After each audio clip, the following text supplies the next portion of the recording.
Ives, we already started.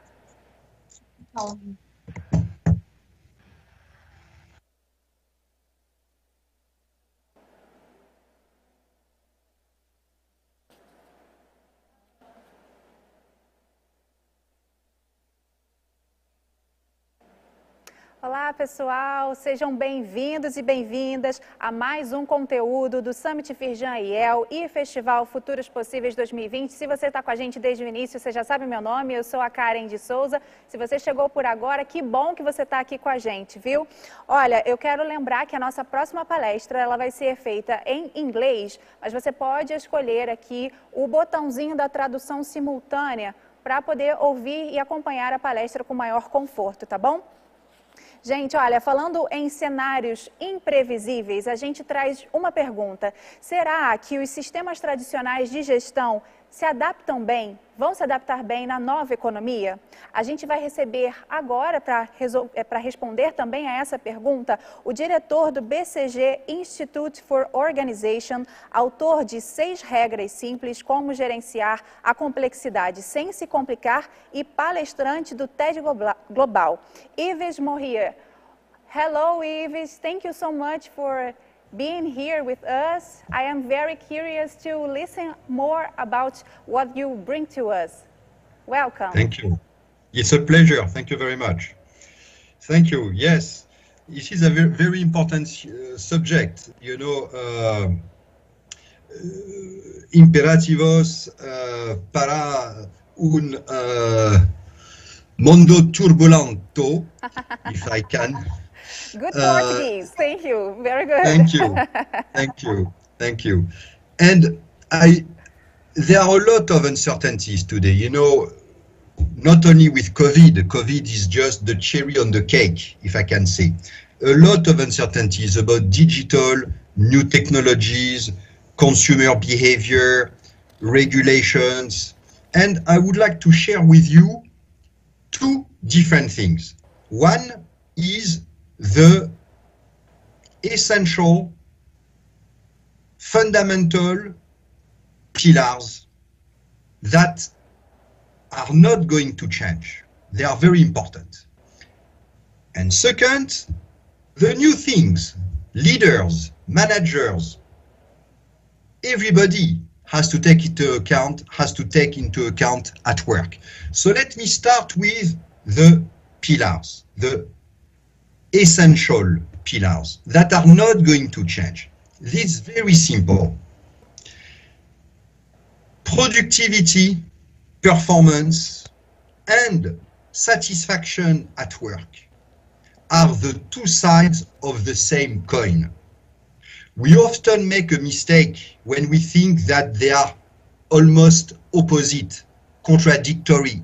You know, if we want satisfaction at work, we need to compromise on productivity, on performance, or vice versa. If we want productivity, performance, we need to compromise on satisfaction at work. No, they go together.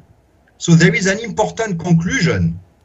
Whatever we do, which is good for performance, for productivity, if we do it well, will simultaneously be good for satisfaction, joy, pleasure, engagement at work, and vice versa.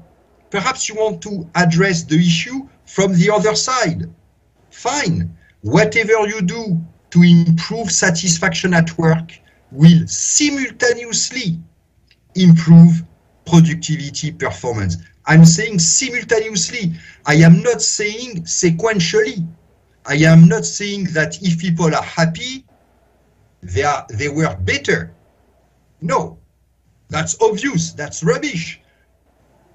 I am saying that when you improve productivity, people feel better because you have the. How did we make this discovery? I made this discovery because I have studied, I am an economist, 2 strange trends, 2 strange phenomena. First, productivity is constantly slowing down. Today, the growth rate of productivity is 1/10, 10 times smaller than what it was 40 years ago. Despite all the technological innovations in every industry, there are technological innovations. IT, computers, software, ERP systems, internet, and even in medicine. You know, 10 years ago, if you went to a hospital to replace your elbow, you had to stay 2 weeks in the hospital. Today, between 1 and 2 days, depending on if it goes very well or just well. 1 day instead of 14. You see the huge innovations in automotive, in chemicals, in chemistry, but still this slowdown in productivity. What is happening to productivity? There must be a hole somewhere where all the productivity potential embedded in these innovations is disappearing. And I asked one of my teams to find the hole where productivity disappears. But there is another strange trend. People are less and less happy at work, less and less engaged, less and less satisfied. We are talking about burnout, stress, distress. In the US, in 1987, 61% of the US workers were happy at work. In 2015, less than 43%. And then they stopped the measurement. Despite all the efforts that companies make to make their people feel better, you know, they send leaders to leadership development courses to learn how to better animate the teams, affiliate, engage, inspire. What's the result?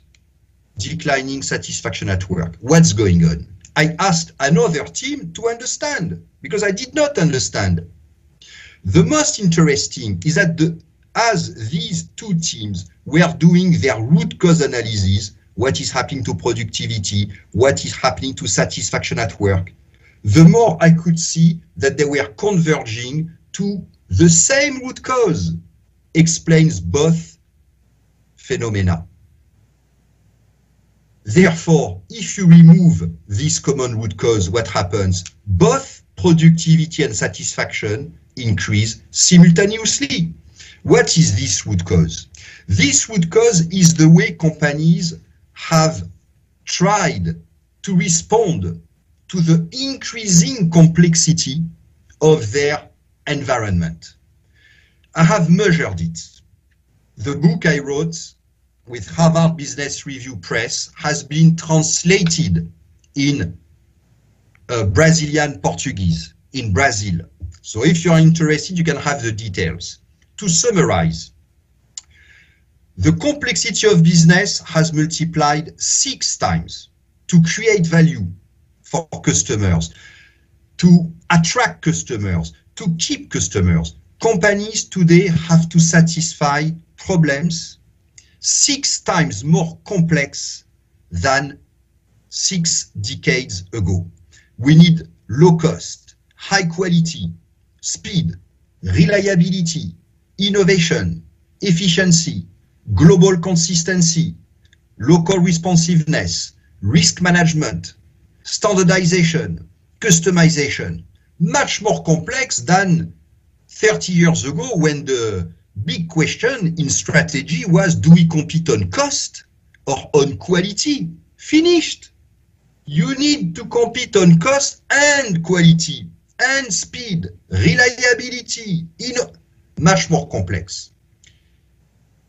This complexity is not really a problem, because if you think about it, when we solve more complex problems, we create more value for people.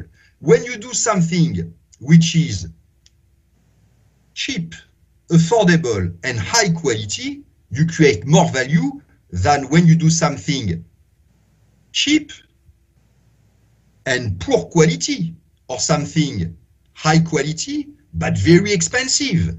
So when we solve more complex problems, we create more value. It is an opportunity to differentiate. The real problem is complicatedness. The way companies have organized to manage this complexity. They have created a multiplicity of structures, of processes, systems, scorecards, KPIs, incentives, committees, dotted lines, full lines, shared service centers, expertise centers, clusters, hubs, headquarters, countries, regions. This is killing productivity and engagement. And you see, complicatedness has been multiplied by 35, which is not far from 36. And 36 is 6 power 2. So it seems that organizational complicatedness grows like the square of complexity. This is a big problem, because what's going on today? A new wave of complexity is coming. A new tsunami of complexity is coming. All companies face even more uncertainty, more volatility. Are we going to respond in the same way as we did over the last 6 decades? Then we are dead. Why am I saying that? Because look at what is the impact of complexity. We spend more and more time taking decisions. Managers spend 40% of their time in meetings because they have to coordinate with more and more functions. They spend between 30 and 60% of their time. Sorry, I made a mistake. They spend 40% of their time writing reports. Why? Because they have to report on more and more KPIs, more and more scorecards. You know, they have to plan, and the plan never works in a volatile world. So they have to plan, unplan, replan, explain, 40%. And they spend between 30 and 60% of their time in meetings because they have to coordinate with more. So the teams are poorly managed because managers spend their time writing reports or with internal meetings with other colleagues.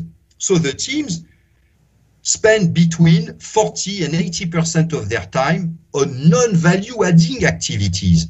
This is what is killing productivity.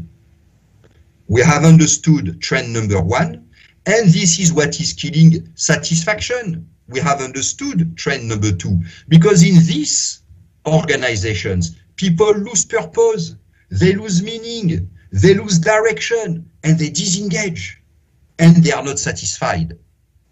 So now there is the good news. What is changing beyond the new complexity that I measured and the new wave coming of uncertainty and volatility?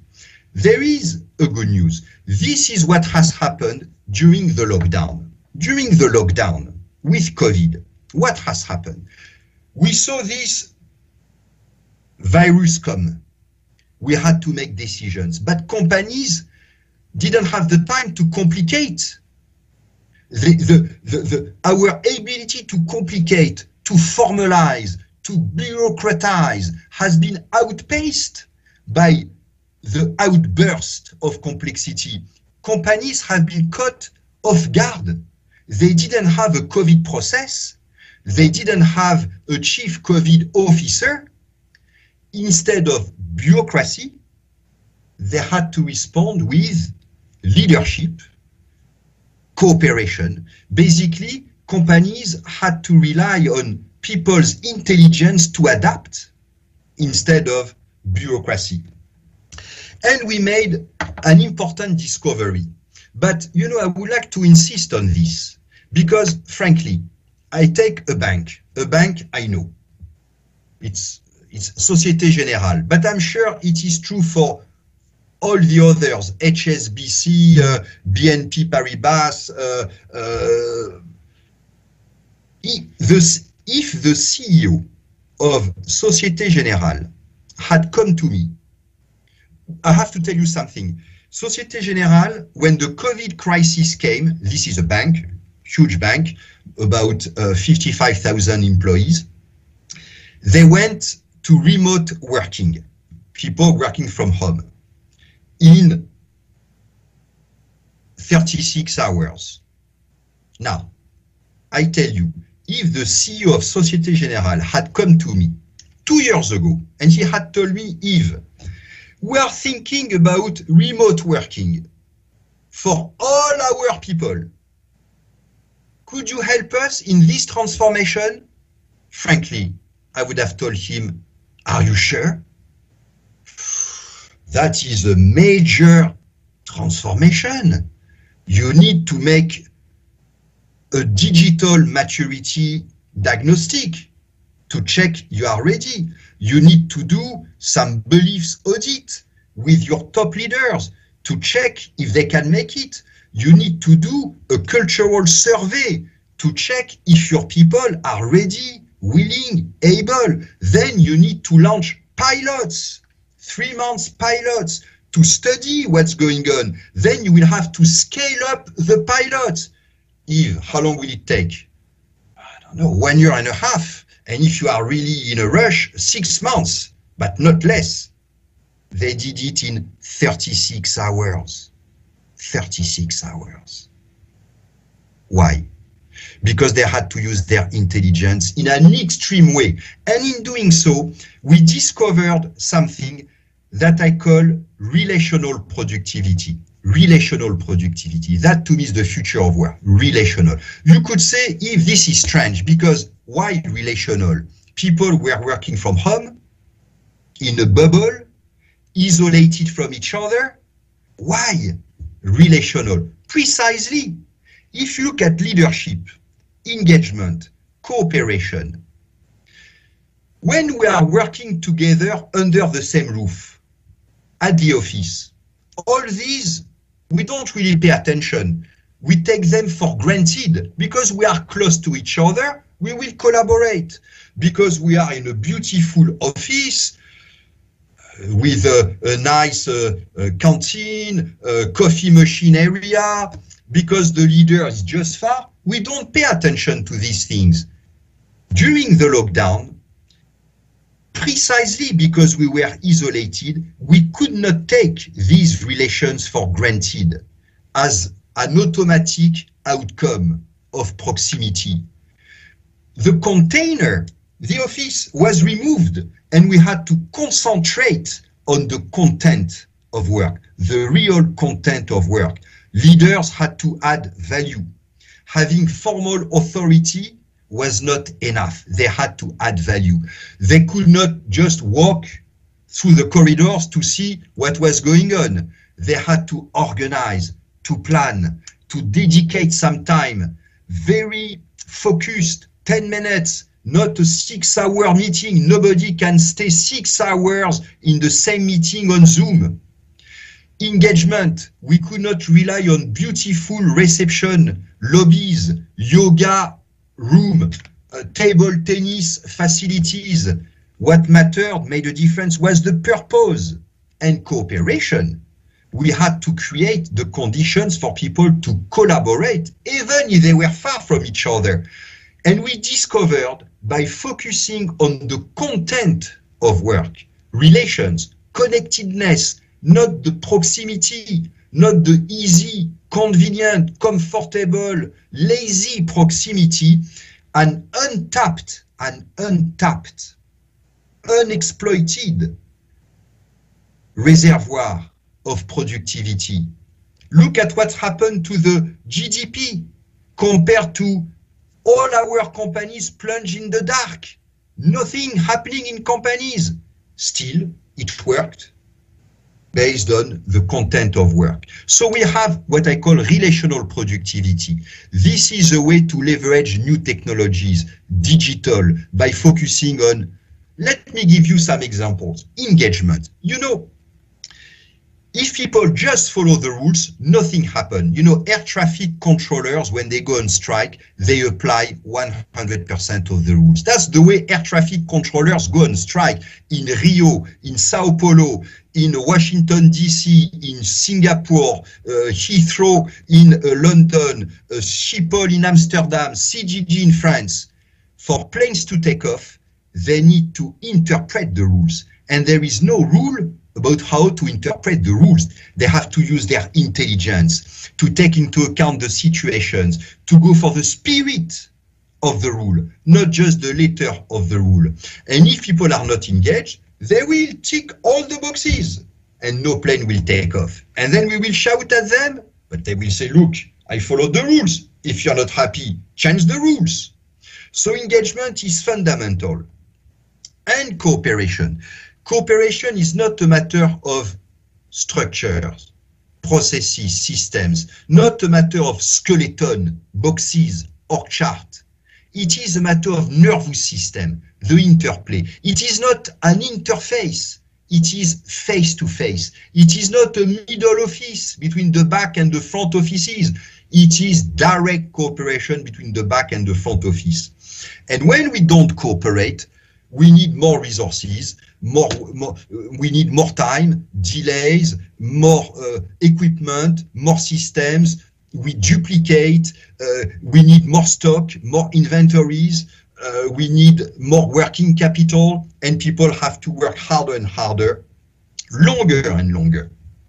So the issue is, how can you get leadership, cooperation, engagement, the nervous system, not only the skeleton, the nervous system, to manage more complexity without getting complicated. And if you do it, you will improve productivity and satisfaction, because you will have addressed the common root cause, which is a complicated skeleton, complicated structures, processes, systems, as opposed to developing leadership, engagement, cooperation. Let me share with you a few tips about how to change.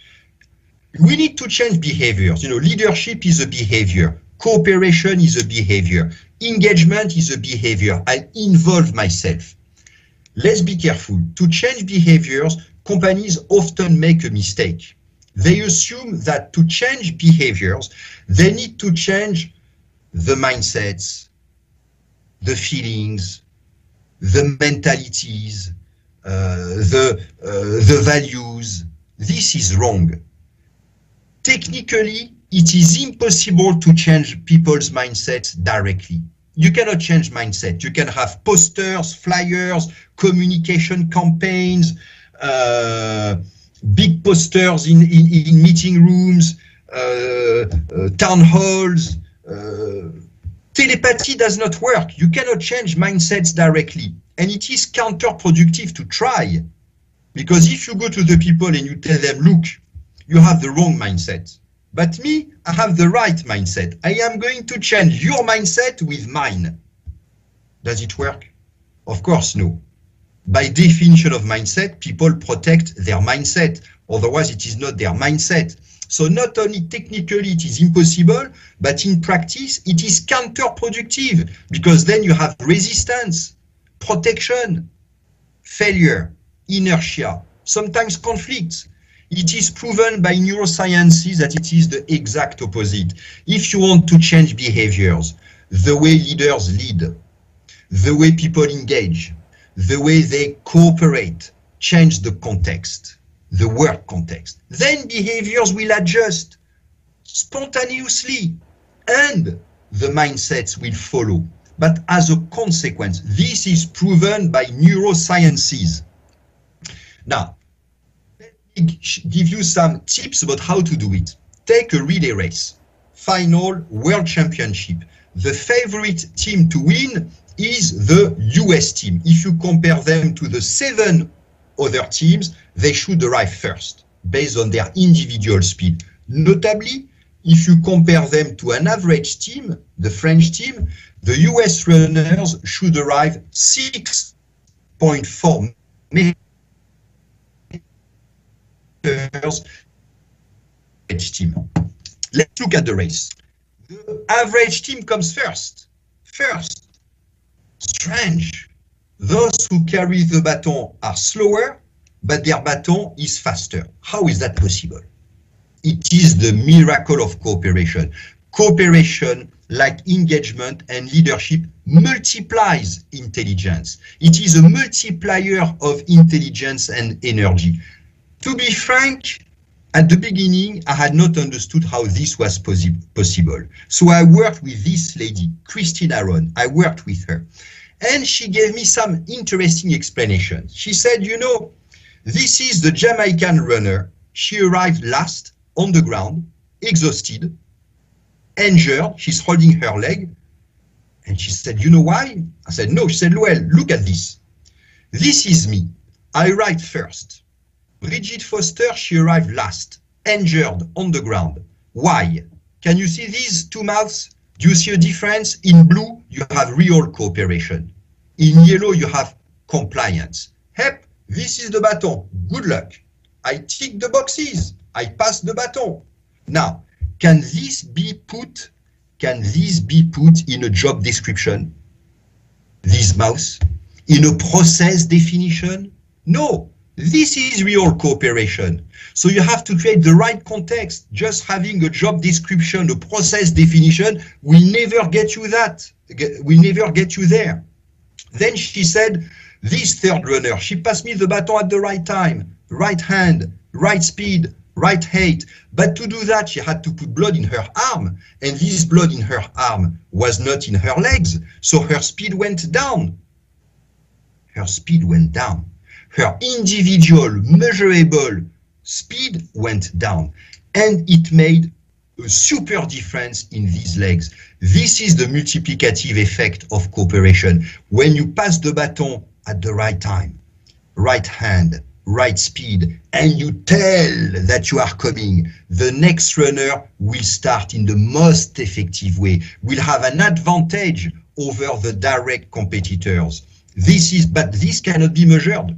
There is no way to measure this. You can measure the total speed of the baton, but not the individual contribution to the next runner. So important message for managers. They need to understand what their people really do. Go beyond the metrics, the scorecards, the KPIs. These are just proxies for the real reality. Don't go beyond the job descriptions, the process definitions. This is what people are supposed to do. It is not what they do. You need to pay attention to. I know that on Zoom, it is more difficult to understand what people really do. But having 10 minutes every day, very focused on, do you get the help you are supposed to get from others? Are you delivering on your commitments to help? If not, how can I help? In 7 minutes, 10 minutes maximum, you can get the answer. On the moments of truth of cooperation. You don't need 6 hours in the office to walk and watch what's going on by focusing. This is how leaders add value. This is about the content of work, not the container. Reinforce integrators by removing some rules, by refusing escalation, by delayering. Empower people. Create feedback loops that expose people to the consequences of their actions. This is why Agile is nice. With Agile, there are sprints, and we are exposed to the consequences of our actions in 2 weeks, not in 6 months. Increase reciprocity, make people more dependent on each other. How? Well, you can give them rich objectives, like in a relay race. In a relay race, the runners have 3 objectives. Win the race, it's collective, outcome, output. Then train as much as possible to run as fast as possible. This is individual. An input, not an output, not collective, individual input. And then pass the baton. So you see, you can give people 3 objectives. One is collective, the outcome of the task, the total speed of the baton. One is individual, concerning their skills, their focus, their capabilities, their individual work in their silo. And one is an overlap objective. Pass the baton in the most effective way. Take the baton in the most effective way. Also, make people more dependent by being afraid of being too bureaucratic in defining everything. You know, like after 90 meters, 93 meters, pass the baton. But then after 93 meters, they will pass the baton, whether there is somebody to take it or not. So let's be careful. There is a thin line between not enough rules and too many rules. You know, look at this illustration. Some of you may have gone to Paris. 12 avenues, huge avenues, including the Champs-Élysées. The roundabouts is huge. Just half of the roundabout, the radius is 240 meters. You can have 15 lines of cars side by side. Very complex. Huge, many cars, many streets. Now, is there a policeman in the middle organizing the traffic? You can see, you can look, no.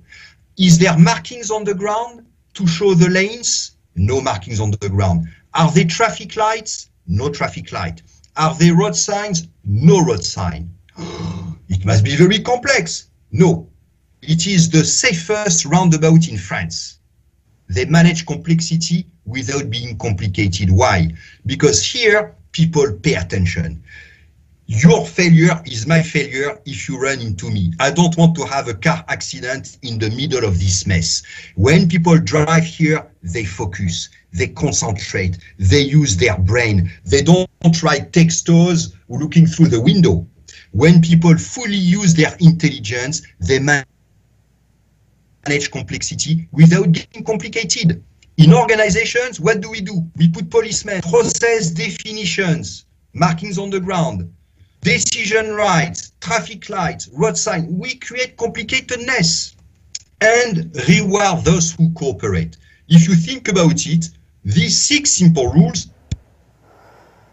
help manage complexity without getting complicated because they help better use people's intelligence. And when people better use their intelligence, they are happy and they are more productive. And agile, by the way, is just an application of all this.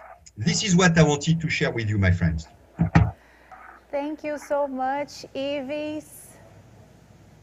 Thank you so much, Yves. It was very nice to receive your content. Thank you.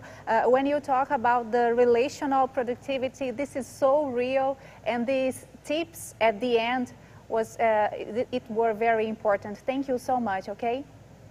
Thank you. Goodbye. Bye-bye. Bye-bye. Pessoal, a gente vai continuar com o nosso evento aqui. A gente tem muito conteúdo bacana pela frente, mas eu preciso reafirmar aqui, consertar uma informação. A gente tinha dito para vocês que bastava continuar nesse link para que você já fosse encaminhado para o próximo conteúdo, mas precisamos mudar, tá bom? A gente precisa que você saia desse link agora, né, quando encerrarmos, e que você clique no próximo link que está lá no Hot Site. Então, terminamos aqui, ok? Volte para lá para o nosso Hot Site, para o site e entre na nova palestra, na próxima palestra, tá bem? Muito obrigada pela sua atenção. Desculpa mesmo a nossa pequena confusão, mas é porque a gente está começando, tá ok? Mas a gente tem muito conteúdo bacana daqui para frente. Então, encerraremos aqui, volte lá no nosso Hot Site e clique no nosso próximo conteúdo. Daqui a 30 segundinhos a gente já começa, tá bom? Obrigada, até daqui a pouco.